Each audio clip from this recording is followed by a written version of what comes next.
Hey, and welcome. You know that feeling, staring at the ceiling in the middle of the night, your mind just buzzing, wondering, why am I awake again? Well, if that's you, then you're in the right place. We're about to break down one of the most frustrating sleep problems out there, and trust me, we've got a whole new way for you to think about it. So does this look familiar? That sudden jolt? You're wide awake. You glance at the clock? Yep, 3 a.m. on the dot. And then your mind just starts racing. It's so common, and it can create a ton of anxiety about getting enough sleep. But what if the reason for it isn't what you think it is at all? Okay, let's get right into the big idea here. And honestly, this could be a game changer for your nights. We're always told to fix our sleep habits, right? But what if the real issue is actually happening hours, even a whole day before your head ever hits the pillow? All right, so first up, we've got to talk about where we usually go wrong with this.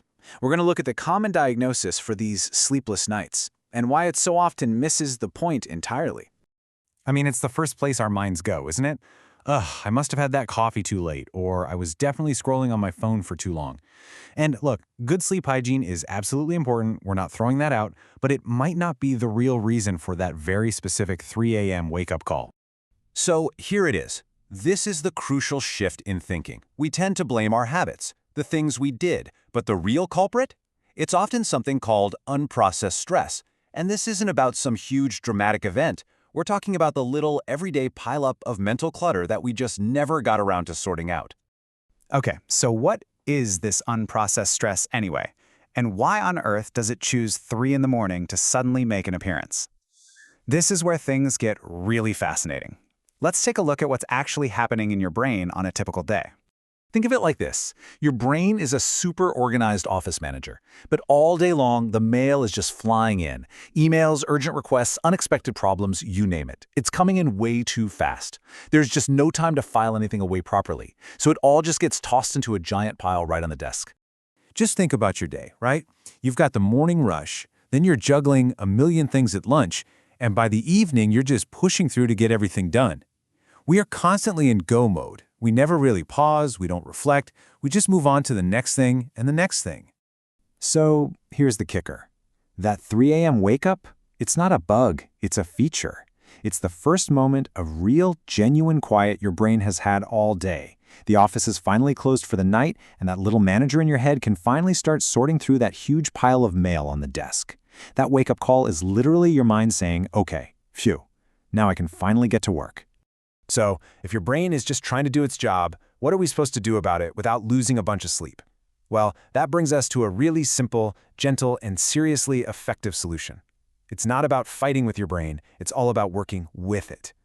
Now, this is probably the most important step, and maybe the hardest one. The second you wake up, your instinct is to go, oh no, I'm awake, I'm going to be so tired tomorrow. And that panic? It floods your system with stress hormones like cortisol, which, you guessed it, makes it even harder to sleep. The key here is to consciously choose a different reaction. All right, let's walk through this together. The moment you're awake, just take one slow, deep breath. That immediately tells your body you're safe. Then, notice if your shoulders are up by your ears, and just let them drop. Relax that tension. And then just notice what's floating through your mind. A work thing, a conversation. The goal here isn't to solve anything. It's just to watch the thoughts, like clouds passing in the sky. You don't have to get on board, just let them drift by. And here's the really beautiful part, the reason why this actually works. Your mind isn't trying to ruin your night. It's just trying to be heard. By simply acknowledging the thoughts without judging them, just saying, there's that worry about the presentation, you're basically telling your brain, hey, I hear you, got it. And that acknowledgement is often all it takes for your nervous system to calm down and for sleep to just return. So let's pull all these threads together. By really understanding what's going on during that 3 a.m. wake-up, we can completely change our relationship with it and really our relationship with our own minds. This is the big takeaway right here. That moment of being awake in the middle of the night, it's not a problem you have to fight. It's a signal. It's an invitation to listen to all the stuff you didn't have time to hear during the busy day. And when you shift your perspective from a battle to a quiet dialogue, well, that changes everything. So the next time you find yourself awake in the quiet of the night, maybe just try asking this question. Instead of meeting it with frustration, meet it with a little bit of curiosity. It might just be the key to not only getting back to sleep, but to understanding yourself a whole lot better too.